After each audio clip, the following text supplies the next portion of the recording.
रुकिए, एक पल के लिए रुकिए। अभी जो आप सुनने वाले हैं वो केवल एक सामान्य धार्मिक कथा नहीं है। ये वो रहस्य है जो हजारों वर्षों से छुपा हुआ है। गरुड़ पुराण के उन पन्नों में छुपा हुआ जिन्हें बहुत कम लोगों ने सच में समझा। हम सब अपने जीवन में एक बात जरूर सुनते आए हैं, बेटी लक्ष्मी होती है। लेकिन क्या आपने कभी खुद से यह प्रश्न पूछा है कि आखिर ऐसा क्यों कहा जाता है?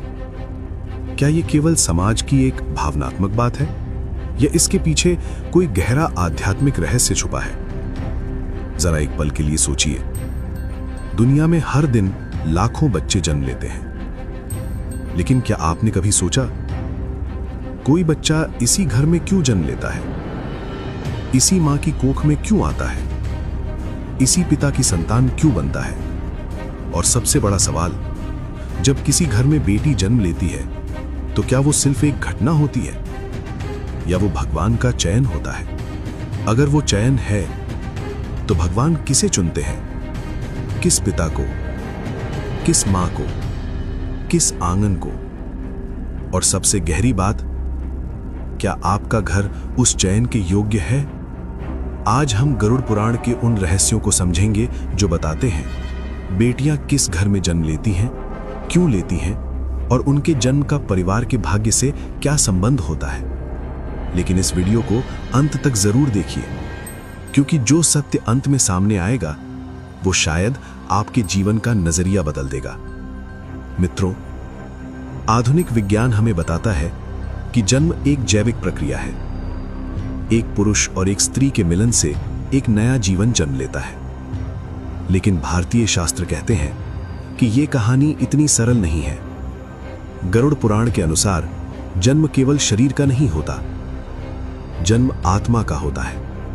और आत्मा वहां नहीं जाती जहां केवल स्थान हो, वो वहां जाती है जहां उसका कर्म, संबंध और उद्देश्य जुड़ा होता है। गरुड़ पुराण में भगवान विष्णु के वाहन गरुड़ और यमराज के बीच एक गहरा संवाद वर्णित है। इस संवाद में यमराज बताते हैं कि जब कोई व्यक्ति मृत्यु को प्राप्त होता है तो उसकी आत्मा तुरंत समाप्त नहीं होती, वो एक यात्रा पर निकलती है।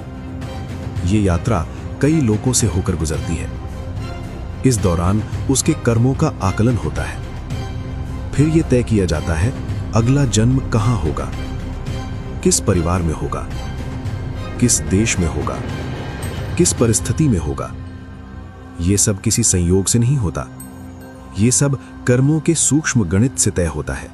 अब जरा इस बात को समझिए, अगर हर जन्म कर्मों के आधार पर तय होता है तो बेटी का जन्म भी उसी नियम का पालन करता है। जब कोई आत्मा बेटी के रूप में जन्म लेती है तो वो किसी भी घर में नहीं आती, वो उस घर में आती है जहां उसका कोई गहरा संबंध होता है।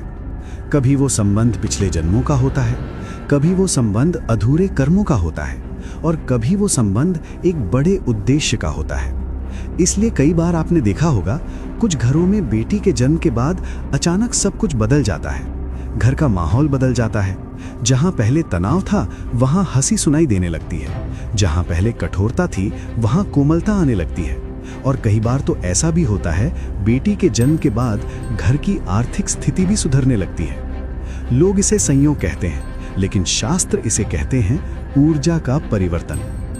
हम बचपन से सुनते आए हैं बेटी लक्ष्मी होती है, लेकिन इसका अर्थ केवल इतना नहीं है कि बेटी धन लेकर आती है।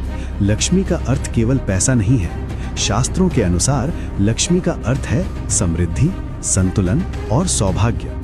लक्ष्मी उस घर में आती है जहां तीन चीजें मौजूद होती हैं। पहला सम्मान, दूसरा शुद्धता, तीसरा कृतज्ञता।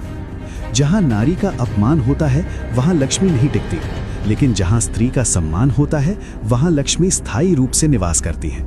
इसीलिए जब किसी घर में बेटी जन्म लेती है तो कहा जाता है लक्ष्मी आई है, क्योंकि वो केवल एक बच्ची नहीं होती, वो अपने साथ सौभाग्य की ऊर्जा भी लेकर आती है।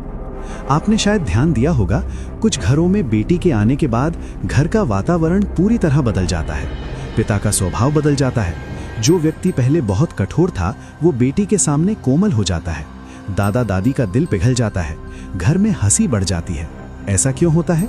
क्योंकि बेटी अपने साथ एक विशेष ऊर्जा लेकर आती है।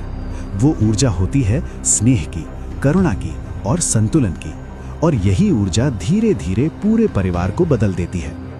गरुड़ पुराण के कर्म सिद्धांत के अनुसार भगवान उस घर को बेटी के जन्म के लिए चुनते हैं जहां कुछ विशेष गुण होते हैं। पहला गुण, जहां नारी का सम्मान हो। शास्त्र कहते हैं, यत्र नार्यास्तु पूज्यन्ते रमन्ते तत्र देवता, अर्थात जहां नारी का सम्मान होता है वहीं देवताओं का निवास होता है। दूसरा गुण, जहां करुणा हो।